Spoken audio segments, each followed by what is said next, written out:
नमस्कार बच्चों, स्वागत है आपके अपने YouTube चैनल यूपी गणित में। और मैं संजीव कुमार। मैं इस वीडियो में आप लोगों को बताने वाला हूं क्लास 10 प्रश्नावली 3.1 का तीसरे का चौथा सवाल दोस्तों दिया है अनुपातों A1/A2, B1/B2 और C1/C2 की तुलना कर ज्ञात कीजिए कि निम्न समीकरण युग्म संगत हैं या असंगत। दोस्तों मेरे पास जो प्रश्न दिए हैं 5x - 3y = 11 -10x + 6y = -22 दिया है। ये दोनों समीकरण जो दिए हैं क्या ये संगत हैं या असंगत। दोस्तों आप लोगों को इस प्रश्न में यही बताना है कि जो मेरे पास समीकरण दिए हुए हैं कि ये संगत हैं या असंगत। दोस्तों इसको हम कैसे बताएंगे वो जानकारी इस वीडियो में मैं आप लोगों को बताने वाला हूँ। दोस्तों अगर आप क्लास 10th के स्टूडेंट हैं, इस बार कक्षा 10 की पढ़ाई कर रहे हैं, तो यार इस वीडियो को आपको पूरा वॉच करना है क्योंकि ये प्रश्न बोर्ड के लिए बहुत ही इंपॉर्टेंट होने वाला है। तो सबसे पहले बच्चों मुझे क्या कर देना है, ये लिखा है 5x - 3y = 11 दिया है, तो मुझे क्या करना है, बराबर के उधर जो हमारा 11 लिखा है इधर मुझे 0 बनाना है। 0 कैसे बनता है बच्चों, तो हम क्या करेंगे, बराबर के इधर जो 11 है 11 को हम क्या करेंगे, बराबर से पहले ले आएंगे। ठीक है, बराबर से मुझे क्या लेना है, पहले ले आना है। तो हम क्या करेंगे यहाँ पर बच्चों, तो हम क्या करें 5x - 3y = जैसे 11 को इधर लाएंगे तो ये बच्चों काय में हो जाएगा, माइनस में हो जाएगा। 11 क्योंकि बराबर में हमारा इधर था प्लस में, और पक्षांतर करने पर संख्या का चिन्ह बच्चों क्या होता है, बदल जाता है। तो जैसे ही 11 बराबर से पहले आया तो ये माइनस हो जाएगा, और बराबर के उधर जब 11 था वो चला गया तो उधर कुछ नहीं बचेगा, तो बच्चों क्या बचेगा, 0 बचेगा। तो इतना आपको समझ में बिल्कुल आ ही गया होगा। ठीक है, सबसे इसके बाद में मुझे क्या करना है, इसे हम समीकरण नंबर फर्स्ट बना लेते हैं। क्या बनाएंगे, इसे समीकरण नंबर फर्स्ट बना लेते हैं। अब क्या करना है, इसकी तुलना करेंगे। ये समीकरण फर्स्ट है ना, तो लिखेंगे समीकरण फर्स्ट की तुलना A1x + B1y + C1 = 0 से करेंगे। ये दोस्तों इससे मुझे समीकरण फर्स्ट की तुलना कर देना है। ये समीकरण फर्स्ट दिया है, इसकी तुलना कर देंगे A1x + B1y + C1 = 0। मतलब समीकरण एक में देखना है कि x के गुणे में क्या दिया है। x के गुणे में जो क्या दिया है, 5 दिया है, तो x के गुणे में जो होता है उसे हम A1 से लिखते हैं। कैसे लिखते हैं, A1। तो A1 का मान बच्चों इसमें कितना है, इसमें समीकरण में देखना है x के गुणे में कितना है, 5। तो A1 का मान बच्चों क्या हो जाएगा, 5 हो जाएगा।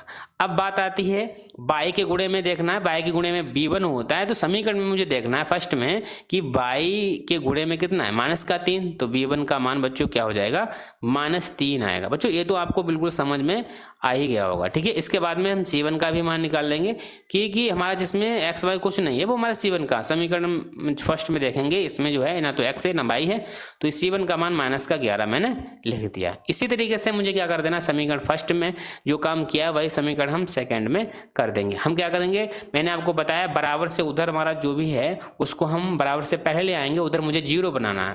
तो 0 कैसे बनेगा, बराबर को हम इधर जो -22 था जैसे ही बराबर से पहले लाएंगे तो माइनस क्या हो जाएगा, इधर लाने पर हमारा क्या हो जाता है बच्चों, ये हमारा प्लस में हो जाएगा। तो 22 हमारा क्या हो जाएगा, प्लस में, बराबर में क्या बचेगा, 0। मैंने कहा कि असंगत में क्या होता है, बराबर से जो पहले लिखा हो जिसको हम राइट हैंड कहते हैं। क्या कहते हैं बच्चों, RHS कहते हैं, और ये हमारा LHS होता है। RHS में मुझे 0 करना है। 0 करने के लिए RHS में जो भी संख्या होगी उसे हम पक्षांतर कर लेंगे।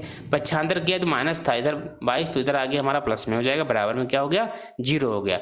इसे बच्चों हम समीकरण नंबर 2 बना लेते हैं। अब क्या करेंगे, समीकरण 2 की तुलना कर देंगे A2x + B2y + C2 = 0 से कर देंगे। ठीक है, अब बच्चों इसमें A2 का मान बच्चों कौन सा है, मैंने आपको बताया समीकरण अब 2 में देखना है। समीकरण कहाँ देखना है, समीकरण 2 में देखना है कि x के गुणे में क्या है। तो समीकरण 2 में मैंने देखा x के गुणे में -10 है, तो A2 का मान x के गुणे में जो होता है वो A2 का मान होगा। तो लिखेंगे A2 = हमारा -10 हो जाएगा। क्या हो जाएगा बच्चों, -10 हो जाएगा। अब क्या करना है, इसी तरीके से y के गुणे में B2 होता है, तो इसमें y के गुणे में क्या है, 6 है, तो B2 का मान बच्चों क्या हो जाएगा, 6 हो जाएगा। ठीक है, अब बात आती है C2 की। C2 कहाँ से, जिसमें ना तो x हो ना y हो। समीकरण 2 में मुझे देखना है, जहाँ इसमें ना तो 22 के साथ ना तो x दिया है और ना ही मतलब y दिया है, तो हमारा C2 का मान हो जाएगा 22। ठीक है, इस तरीके से हम क्या करेंगे, C1 C2 और B1 B2 ये हम क्या करेंगे, आसानी से निकाल दिया। इसके बाद मुझे बच्चों क्या करना है, मुझे बताना है कि जो मेरे समीकरण हैं दोनों ये संगत हैं या असंगत हैं। तो इसको बताने के लिए सबसे पहले A1/A2 निकालना पड़ता है। A1/A2, A1 का मान बच्चों कितना है, 5 दिया है, तो मुझे 5 कर लेना है। और A2 का मान कितना दिया है, -10, तो -10 कर लेंगे। 5 एकम 5, 5 दूना 10, तो इसका मान बच्चों क्या हो जाएगा, -1/2 हो जाएगा। इसी तरीके से V1/ B2 भी देखना है मुझे। B1 का मान इसमें माइनस का 3 हो जाएगा और B2 का मान कितना हो जाएगा 6। डिवाइड कर देंगे, 3 एकम 3, 3 दूना 6, तो इसका भी मान हमारा 1/2। तो A1/A2 और B1/B2 तो आपस में बिल्कुल बराबर है। अब देखते हैं C1/C2 का मान कितना आता है। लिखेंगे C1/C2। C1 का मान बच्चों माइनस का 11 दिया है और C2 का मान बच्चों क्या दिया 22। 11 एकम 11, 11 दूना 22, तो इसका भी मान हमारा 1/2 आया। तो A1/A2 का मान जो आया वही B1/B2 का आया और वही मान C1/C2 का आया। तीनों मान सेम आए हैं। अब जो तीनों मान जिसमें सेम आते हैं, रेखाएं बच्चों कैसी होती हैं, समपाती होती हैं। कैसी होती हैं?